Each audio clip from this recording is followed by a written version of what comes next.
I'm 83, and I still watch the door even though no one comes.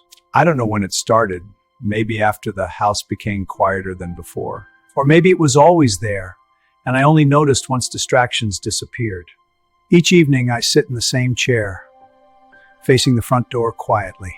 Porch light filters through the glass and settles on the floor patiently. I tell myself I'm not waiting, just resting my eyes after long days. But my body understands something my words refuse to admit anymore. My name is Harold, and I am 83 years old now. I have outlived most people who knew me when my voice sounded stronger. Act when decisions felt reversible, and time still seemed generous enough. Now, time doesn't move forward. It circles around familiar thoughts and memories. The same chair, the same door, the same quiet returning nightly. I live alone now, and have for longer than I expected, long enough that silence has different shapes throughout the day. Morning silence feels unfinished, while evening silence feels settled and decided. The house still looks like people once lived here together. Not nostalgic, just stubborn, refusing to forget its former fullness. Old coats still hang by the door, untouched for many years. Shoes remain lined neatly, waiting for feet that never return. A dent remains in the wall from someone swinging their arm carelessly. I never fixed it, because I never fix reminders like that. I have lived a long life. People say when words run out, they mean it kindly, and they are right in numbers alone. 83 years is heavy when you try to set it down. You feel it most when there's nowhere left to place it. That's when it becomes heaviest. I wasn't always someone who watched doors like this. I used to come home late, keys ready, head full of noise. The door was just a door then, nothing worth listening to. Just a door. I never imagined it could become something you wait beside. There was a time it opened often, followed by familiar footsteps. Voices filled the house before I even set my bag down. It was always so full of life. I remember feeling irritated once, unable to hear my thoughts clearly.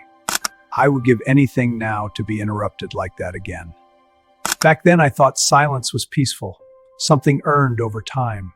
I didn't know silence could grow teeth and stay permanently. A watching came slowly, a glance here, a pause there. At first I called it awareness, something older people naturally develop. But this wasn't about safety or listening for danger outside. This was something else entirely, quieter and harder to explain. I watched the door because part of me still believes. Not in miracles, just in recognition of a familiar sound. I don't rehearse what I would say if it opened. Just honesty, memory, and silence between words. That would be too hopeful, and hope feels heavier now. I only believe I would recognize the sound instantly, that I wouldn't miss it like I missed other things. I have missed enough things already in this lifetime. So many things. People ask what I think about all day, and I usually avoid answering directly. I say the past, old jobs, old places, because truth feels heavier to share. The truth is I think about moments that never happened at all. Conversations that stalled, then quietly never found their way back. Pauses that stretched too long and hardened into something permanent. Nothing special, just light through windows and ordinary silence between us. Someone stood across the room, waiting for me to speak first. I spoke, but the silence remained. I remember the way they leaned slightly toward me then, like they were offering me a chance to step closer. I didn't take it. I thought there would be another moment, another afternoon, another version of me. The door closed that day without anger or drama at all, just the normal sound of wood settling into place quietly. It's a quiet sound, like the end of something. I barely noticed it then. Years later, I hear that sound everywhere I go. In the house at night, when it creaks without reason, in the wind shifting, in my own breathing during still moments. Watching the door doesn't change anything, and I understand that now.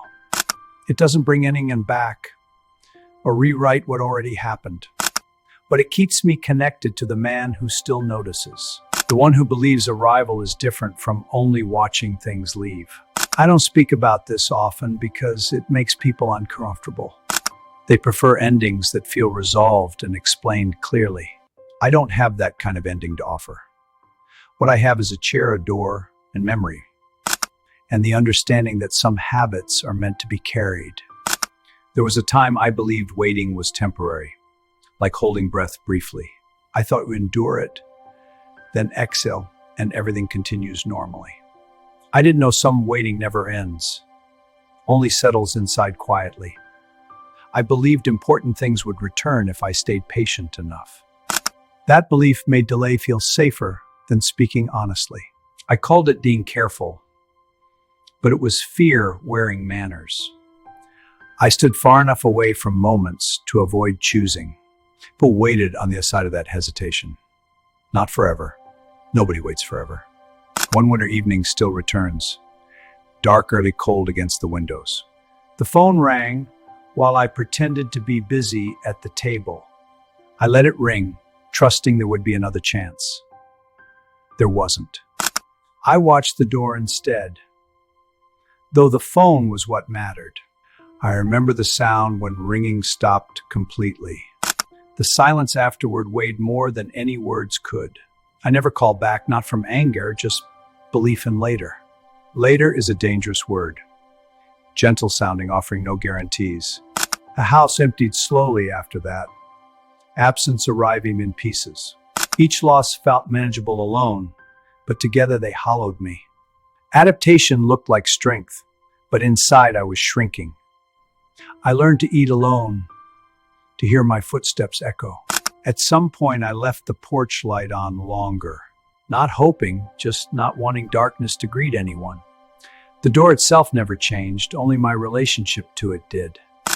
Same scratches, same hinge, same quiet resistance when opening.